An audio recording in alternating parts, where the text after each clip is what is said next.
Hey everybody, I recently had another creator very generously engage with my video number McClellan 1306, in which I talk about Mark 2 and my position that it is not identifying Jesus as God, but is correcting the notion that no one may forgive sins but God by saying the Son of Man has authority on earth to forgive sins. So I want to share some of the comments and respond. I spent the day digging through the Talmud and Orlov's writing on Yahuwel and Metatron, trying to come to terms with what was presented here. And as I can tell from what's being said, first of all, Yahuwel is showing up in 2 Enoch, which is somewhere around the 1st century, either BCE or CE, right? So right around the time that Jesus would have performed this miracle and given this correction to the Pharisees. But as far as we can tell, was not within the popular culture or ideas. So it wasn't something that he would have been referring directly to. And then Metatron, of course, is in 3rd Enoch, which doesn't come up for another couple hundred years. So this idea, which I took from your video, which you may not have intended, that somehow Jesus was relying on that tradition, just doesn't work.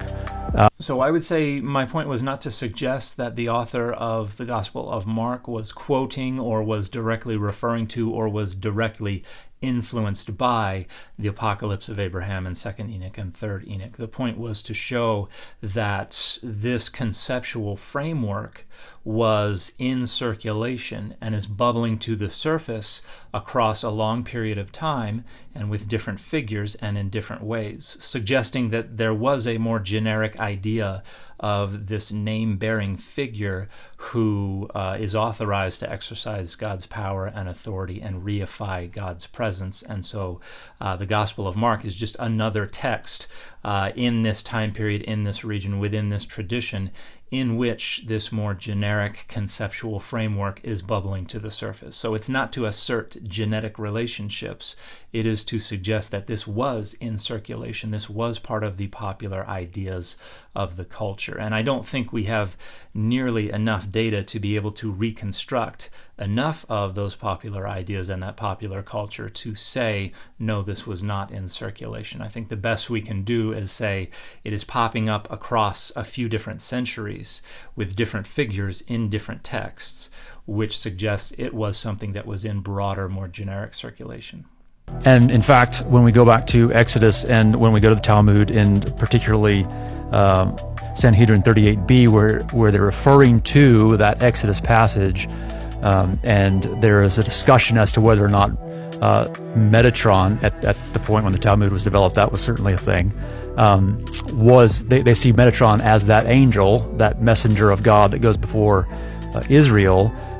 It says that the heretic says that, well, that means Metatron is God, and we should worship him, and the rebuttal is no, certainly not. And in making the rebuttal, the point is made that he is not endowed with the power to forgive sins. So it is not under that understanding, under the Judaic Talmudic understanding, within the power of the messenger of Exodus to forgive sins. It is not, however that messenger bears the name, does not carry with it the power to forgive sins. So 2 things real quick here. First, I don't see that reading anywhere in Sanhedrin 38b if we're still in the 20th paragraph, which is where we have this engagement between the sage and the heretic. I see the heretic saying, yes, that means we should worship that angel, and then the sage responding and saying, no, because the part where it says, do not defy him, really means do not replace me with him. And then the heretic responds, well, then why do we have this statement that he will not forgive your transgressions? And then the sage responds, well, we didn't even accept the angel as a guide, and then quotes Exodus 33:15 to suggest that the guidance of the angel was rejected entirely. And so I don't see anywhere in that passage that we have the rejection of the notion that the angel has power to forgive or not to forgive sins. Now, the other thing I want to point out is that this is coming from centuries later, and the heretic is almost certainly a proxy for Christianity here. And so this is Judaism responding to the Christian claim that Jesus can be worshipped because Jesus is doing the same thing that the angel is doing, being identified with God. So I don't think this text from the Talmudic period is rejecting the angel's authority over the forgiveness of sins, but I also don't think, even if it were explicitly doing that, that it would allow us to retroject that rejection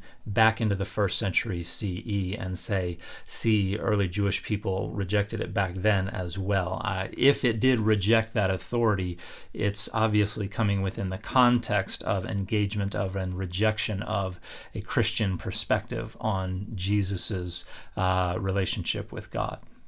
So when we get to Jesus, and in this Mark passage, it also, of course, shows up in Matthew, when Jesus is forgiving sins, that is markedly different than the way they understood this angel. And I guess the implication is that, yes, very, very much, if, as the Talmud argues, God is the only one to forgive sins, then yes, Jesus, by very nature that he claims to forgive sins, is claiming divine authority and to be the divine presence in a way that Yahuwah, Metatron, and the angel, which are all tied together, was not able to do. So I would say two things in response here. The first is that my suggestion is not that the author of the Gospel of Mark is plucking this idea off the shelf and then just inserting it without change into their text. I'm suggesting that the Jesus tradition is elaborating on, amplifying, innovating on this tradition, making it something much more elaborate. But I'm suggesting that this idea is the conceptual foundation, the conceptual template that is then filled out with the more amplified Jesus tradition. The second thing I would say is that Jesus is correcting the misunderstandings of the people around him, including his own disciples, regarding the nature, the origin, the mission of the Messiah, of the Son of Man, of the Son of God, throughout all the Gospels. And this text, in my mind, is obviously Jesus correcting them again when they say, who can forgive sins but God alone? Jesus does not say, well, I'm going to heal this guy, and that should tell you who I am. He says, I'm going to heal this guy so that you know the Son of Man has that authority. Now, I want to say two things in conclusion. I think we almost certainly have different methodological starting points that we're coming from, and there are going to be different presuppositions that are going to guide how we think about these texts and their dating and their significance. And so it doesn't surprise me if that doesn't convince you, but I wanted to clarify exactly where I'm coming from, what I am claiming and what I am not claiming. And the second thing I want to say is that I appreciate the time and the effort that you have put into so thoughtfully engaging with my video. I think that is rare on social media, and I think you've done a wonderful job of modeling how these kinds of engagements can go in the future. So thank you very much.